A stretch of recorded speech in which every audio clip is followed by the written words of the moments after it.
नमस्कार, मैं हूं रोहित बंसल। स्वागत है आपका न्यूज़ 18 पर।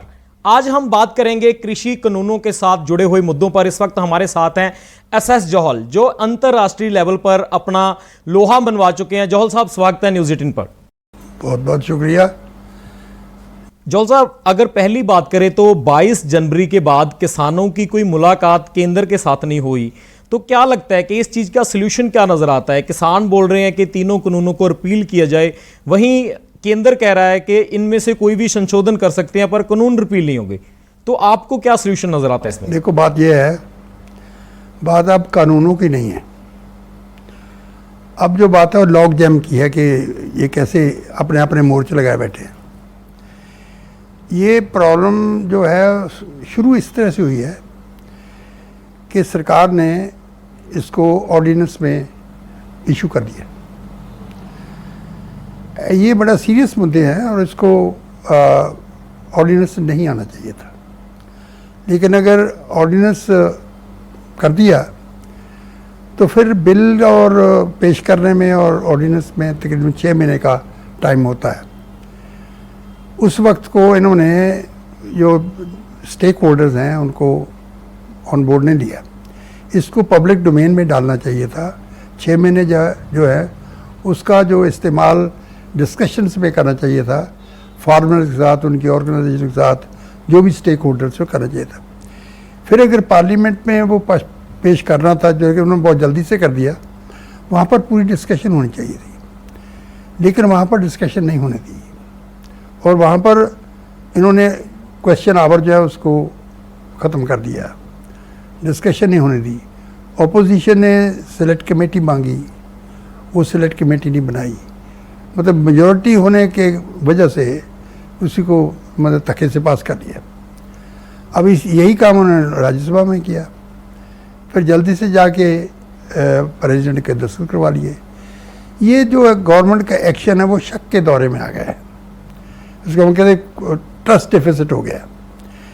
असली प्रॉब्लम ये है, सी अब एटको तो देखते ही नहीं है कि अच्छे हैं या बुरे हैं। फार्मर कहते हैं हमारे हक के नहीं है, गवर्नमेंट कहती है बहुत अच्छे हैं, है ना। कुछ लोग कहते हैं कि ठीक है, कुछ कहते हैं नहीं ठीक है। फार्मर को बहुत ज़बरदस्त सपोर्ट है लोगों की, फार्मर्स की, बाकी कम्युनिटी की। सिर्फ पंजाब में नहीं, हरियाणा भी है, कुछ यूपी के एरिया में भी है। और जो एक्सपर्ट है वो ही बटे हुए हैं। पंजाब वाले एक्सपर्ट कुछ कहते हैं, जो पंजाब से बाहर बैठे हैं कुछ कहते हैं। सो इस वक्त जो है हालात ये हो गए हैं कि उसको अगर आप चाह के बिल्कुल माइंड फ्री करके डिस्कशन करें, वो वक्त नहीं है और साइडें ली हुई हैं लोगों ने। सो मैं समझता हूँ कि इसका सलूशन करना बहुत ज़रूरी है, क्योंकि पंजाब का तो बहुत ज़्यादा नुकसान हो चुका है। पहले गाड़ियाँ बंद रहीं, एक कोरोना का प्रॉब्लम तो है ही, और उसके बाद अब भी जो है इन्वेस्टमेंट का एनवायरनमेंट जो है माहौल वो ख़त्म हो गया और बेरोज़गारी शुरू हो गई है। सो इसका हल होना ज़रूरी है। क्या लगता है कि बिलों में संशोधन करके भी एक इसका जो सलूशन है वो निकाला जा सकता है? तो वही तरीके हैं। पहला तरीका तो ये है कि भाई अगर फार्मर्स और गवर्नमेंट में कोई डिफरेंस है इस चीज़ का, तो वो टेबल पर बैठ के उसको दूर कर लो। जो चीज़ें उनको मंजूर नहीं है उसको चेंज करवा लो, अमेंडमेंट करवा लो। और उसमें ये होता है कि भाई अगर आप टेबल पर आप आते हैं, मैंने कहा 11 दफ़ा मीटिंग हो चुकी है, लेकिन फार्मर एक चीज़ पर है कि इसको रिपील करो। अगर आपने वहाँ से मूव ही नहीं करना, इधर उधर हिलना ही नहीं, तो फिर ये मीटिंग का मैंने कोई नहीं, जब गवर्नमेंट नहीं मानती इस बात को। तो पहला सोल्यूशन ये है भाई इस जिद को छोड़ दो और टेबल पर बैठो। अगर ये मंजूर नहीं तो क्या मंजूर है वो बताओ उनको, वो करवा लो, अमेंडमेंट करवा लो। अगर फार्मर नहीं मानते, वो कहते नहीं हमारा सारे बिल ही जो है, ये एक्ट ही जो है हमारे बरखिलाफ है, हमारी ज़मीन जाएगी, हमारी मंडियाँ खत्म हो जाएगी, हमारी MSP चले जाएगी, हमारा ये हो जाए वो हो जाए, ठीक है, वो ये महसूस करते हैं ऐसे। तो फिर जिनके लिए आपने कानून बनाए हैं, अगर वो नहीं मांग रहे, वो नहीं मान रहे, तो कानूनों को रिपील करा लो।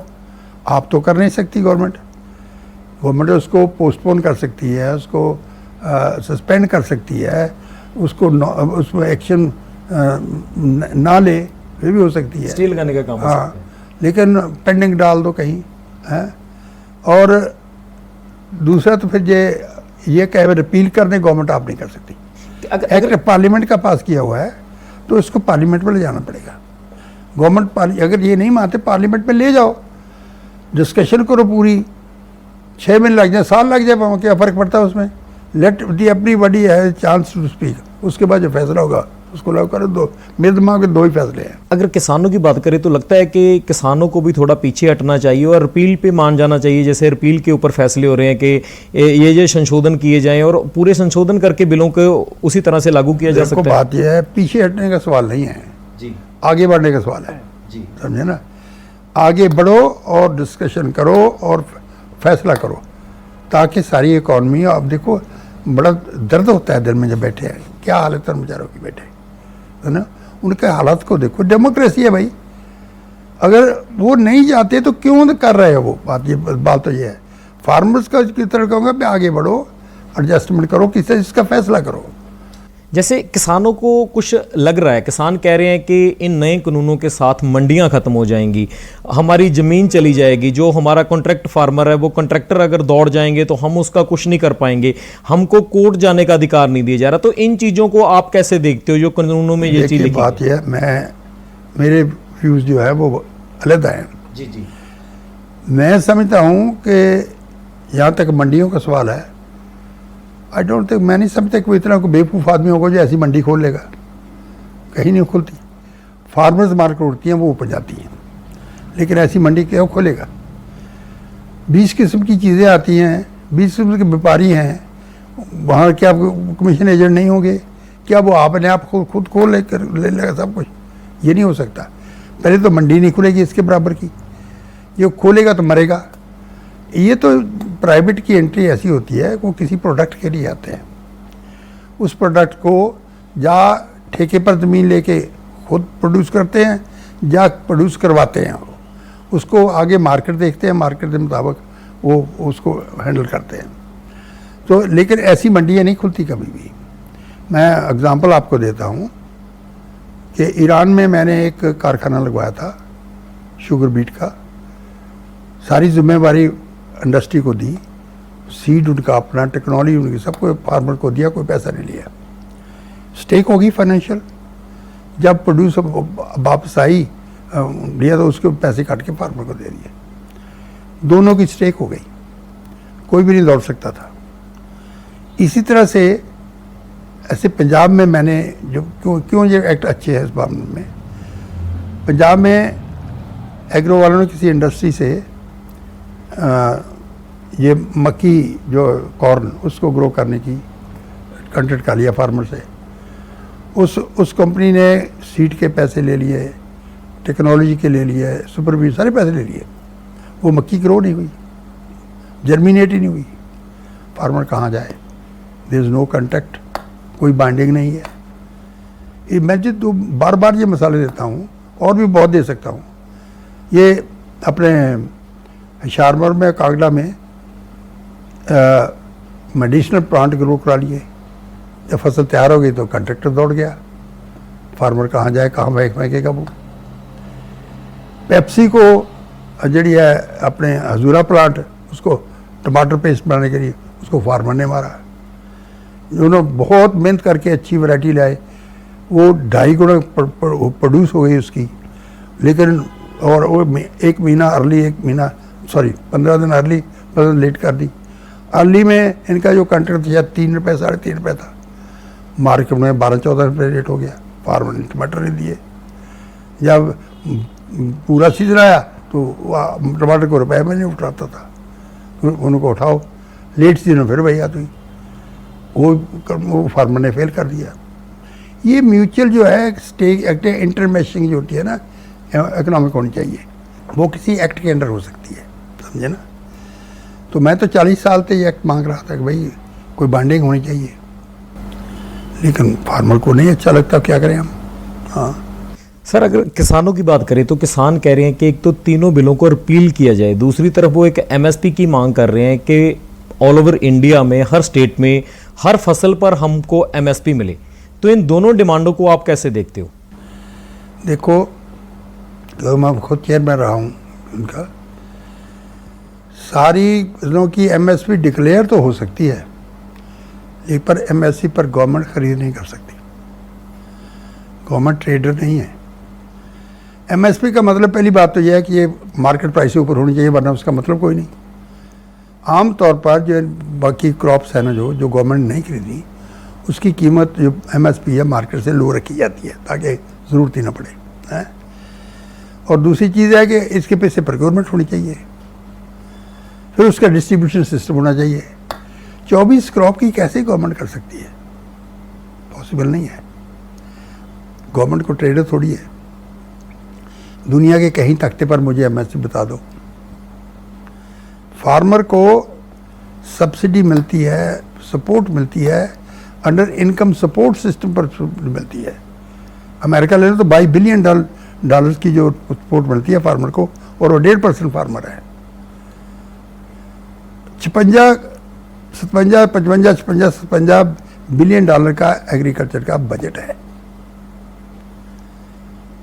लेकिन हम ऐसा नहीं कर सकते। मैं तो कहता हूँ जितनी दे सकते हो फार्मर को सब्सिडी दो, पर उसका सिस्टम डिफरेंट है। ये बड़ा गहरा मामला है। देखिए वो क्या करते हैं कि फार्मर को फाइनेंशियल सपोर्ट देते हैं अंडर इनकम सपोर्ट सिस्टम। कोई इन्वेस्टमेंट करनी है, कोई फेंस लगानी है, या पर एकड़ के हिसाब से दे देना है, और उसके बाद वो मार्केट की प्राइस को नहीं टच करते। नॉर्मल प्राइस पर सप्लाई डिमांड से चलती है। फार्मर को बेनिफिट हो गया, लेकिन जो प्रोड्यूस है वो असली मार्केट रेट पर जाती है, उसके मुताबिक फार्मर प्रोड्यूस करते हैं, समझे ना। तो उसका क्या हो गया कि गवर्नमेंट का इस खजाने से पैसे चले गए, लेकिन कंज्यूमर को कोई नुकसान नहीं हुआ, फार्मर को फ़ायदा हो गया। हमारे सिस्टम में एमएसपी में जो जहाँ पर एमएसपी लागू होती है, फार्मर को तो फ़ायदा हो जाता है, खजाने का चल जाता है, लेकिन कंज्यूमर मरता है ना। सो सिस्टम ऐसा डेवलप होना चाहिए। हो सकता है, ऐसे नहीं हो सकता कि फार्मर की इनकम सपोर्ट हो जाए। गवर्नमेंट खजाने के पर तो खर्च होना ही होना, लेकिन कंज्यूमर को इफेक्ट ना मिले। ये एमएसपी से नहीं हो सकता। ये प्रॉब्लम ये है। सर आप लगातार डिवर्सिफिकेशन की बात करते हो कि अलग अलग जो फसलें हैं वो बीजी जाएं, जैसे पंजाब में गेहूं और धान की फसल ही बीजी जा रही है। तो क्या लगता है कि कैसे सिस्टम को इम्प्लीमेंट किया जा सकता है पूरे देश की अगर मैं बात करूँ? देखो सिंपल है, फार्मर तो वो चीज़ ग्रो करेगा जिसको उससे इनकम सबसे ज़्यादा मिलेगी, समझे ना। अगर ये व्हीट और राइस में इनकम ज़्यादा आती है, कोई दूसरी फसल नहीं बेचेगा वो, लेकिन दूसरी फसल तब बीजेगा अगर उसकी मार्केट हो श्योर और उसकी इनकम इनसे ज़्यादा हो। वो सिस्टम क्रिएट करना पड़ेगा। जैसे आप ऑयल सीड पल्सेस चाहिए तो उसके लिए उसकी प्राइस उतनी हाई होनी चाहिए कि मैच कर जाए कम से कम, ठीक है ना। फिर जो इनपुट्स हैं, जैसे हमारी सब्सिडी है, इनपुट सब्सिडीज हैं। इनपुट सब्सिडी जो है एक तरफ को जाती है, एक तो बड़े फार्मर जो उनके पास जाती है, प्राइस आल्सो बड़े फार्मर के पास जाती है। छोटे फार्मर को तो ना सब्सिडी का उसका फ़ायदा होता है ना उसका फ़ायदा होता है। तो ये अगर डायरेक्ट इनकम सपोर्ट दे के फार्मर के पैसे चले जाए, normal input price output price का प्राइस चले, तो सब डिवर्सिफिकेशन हो सकती है। मैं अपनी 2 रिपोर्टों में पूरा सिस्टम दिया हुआ है कि भाई कैसे हो सकती है डिवर्सिफिकेशन, कौन कौन सी क्रॉप कहाँ कहाँ हो सकती है, कैसे हो सकती है। मतलब पूरे इंडिया को एक अगर हम अलग अलग पार्ट में बांट दें कि यहाँ पे इस फसल की खरीद की जाए, इस एरिया में दूसरी फसल की खरीद की जाए, कुछ ऐसा हो सकता है? देखो गवर्नमेंट प्रैक्टिकल तो यही करती है। वीट और राइस की ज़रूरत है, जहाँ पर वीट और राइस सरप्लस नहीं वहाँ से खरीदती है। डेफिसिट स्टेट से क्यों खरीदे, समझे ना। प्रैक्टिकल तो वही करती है, वीट और राइस को खरीदती है या कॉटन खरीदती है। कॉटन वो भी जितनी उनकी अपनी फैक्ट्री है उनसे करती है, उसकी खरीदती करती है, या थोड़ी पार्शल करती है जैसे राजस्थान में है जो उसमें। सो गवर्नमेंट तो वो खरीदेगी जिसको वो डिस्ट्रीब्यूट कर सकती हो, बेच सकती होगी, और जो प्रोड्यूस एक सीजन से दूसरे सीजन तक रखी जा सके, स्टोर की जा सके, उसको स्टोर कर सकेगी, वरना नॉर्मल मार्केट हैंडल करेगी। पिछले 6 महीने से लगभग दिल्ली की बॉर्डर पर लगातार किसान डटे हुए हैं, कैसे देख रहे हो इस प्रोटेस्ट को कि लगातार इतने दिनों से जो धरना किसानों के अंदर? वो तो जो प्रोटेस्ट है, पेन्स मी कि मर रहे हैं किसान पर बैठे, समझे। गवर्नमेंट को इतना इंसेंसिटिव नहीं होना चाहिए, what ever is the solution करना चाहिए। और यहाँ पर अगर मर रहे हैं, आप उनकी वजह से रोज़ चलते हैं, बॉर्डर से किसान आया जैसे मर गया, बॉर्डर से किसान आया जैसे मर गया, वहाँ पर उनकी बुरी हालत है। भाई वो हमारे भाई बहन हैं बैठे, उनको अगर कोई तकलीफ़ है इस चीज़ की, उनका कहना मानो, डेमोक्रेसी है। आम किसानों को अगर छोड़ दिया जाए तो लगता है कि किसान संगठन कोई पॉलिटिकल मोटिव कोई नजर आ रहा है आपको? पॉलिटिक्स तो है ही, और 31 जो ऑर्गेनाइजेशन है फार्मर की, वो पॉलिटिकल तो है ही। और ये जो गवर्नमेंट सपोर्ट कर रही हैं पीछे से पार्टियाँ, ये भी तो पॉलिटिकल ही है। ये अकालियों ने क्या किया था, पहले तो सपोर्ट कर रहे थे, देखा कि हमारा वोट बैंक जाता है, अब आउट टर्न मार लिया, हमने। ये इनफैक्ट हमारी जो पॉलिटिक्स है ना, वो बेस ही वोट पर चाहिए, किसी को चाहिए, लोगों का कुछ बने, स्टेट का कुछ हो जाए, डजंट मैटर, हमें वोट चाहिए। धक्के से हो, धक्के से ले लो, कोई बुर्कियाँ फेंक के देनी है वो ले लो, हैं, नशा दे के वो ले लो, पैसे दे के वो ले लो, वो तब पावर में आ जाइए, फिर लूटो, फिर उसके बाद फिर पैसे दे के वोट ले लो, ये हमारा सिस्टम है। सो हम बात कर रहे थे सरदारा सिंह जौल जी के साथ, जो इंटरनेशनल लेवल पर अपने एग्रीकल्चर के जरिए अपनी पहचान अलग स्थापित कर चुके हैं। इन्होंने बताया कि कैसे 3 कृषि कानूनों के ऊपर क्या सोल्यूशन निकल सकता है, पंजाब और पूरे इंडिया में कैसे हम डिवर्सिफिकेशन ला सकते हैं।